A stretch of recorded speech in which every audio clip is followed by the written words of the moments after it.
Congress is now investigating Jeffrey Epstein's apparent suicide, with new reports raising questions about the federal jail where he was being held. Government investigators raided the alleged sex trafficker's home in the Virgin Islands yesterday. Mola Lenghi is at the Metropolitan Correctional Center here in New York City, where one of Epstein's guards on the night he died reportedly was not a regular corrections officer. Mola, good morning. What's the latest on these investigations? Well, good morning, Tony. They are expanding and very likely to include that new detail that you mentioned about the guard not being a regular correctionals officer here at the facility in downtown Manhattan. Just last night, the House Judiciary Committee launched a probe into Epstein's death. Of course, that comes after Attorney General William Barr called on the FBI and the Office of the Inspector General, both to investigate. And all of this comes as the investigation into Epstein's alleged sex trafficking operation continues in full force. Pictures show FBI agents raiding Jeffrey Epstein's private island in the Caribbean 2 days after the convicted pedophile died by apparent suicide. We will get to the bottom of what happened, and there will be accountability. On Monday, Attorney General William Barr criticized the New York detention center where the disgraced financier was held. I was appalled and, frankly, angry to learn of the MCC's failure to adequately secure this prisoner. CBS News has learned the morning of Epstein's death, there was shouting and shrieking from his cell. Guards attempted to revive him while saying, "Breathe, Epstein, breathe." With Epstein gone, potential co-conspirators involved in his alleged sex trafficking network are shifting into focus. British socialite Ghislaine Maxwell is accused of recruiting underage girls for sex.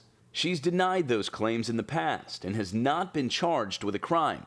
Maxwell is said to be Epstein's ex-girlfriend turned business associate. Her current location is unknown. She was more of a partner in his obsession, really. And there are allegations that she was involved in having sex with some of these girls as well. Court documents from 2011 reveal Epstein controlled several apartments in a building just blocks from his $77 million New York townhouse and allegedly housed young models there, underage girls from all over the world. And yesterday, Barr issued this stern warning for anyone who may be evading justice. Let me assure you that this case will continue on against anyone who was complicit with Epstein.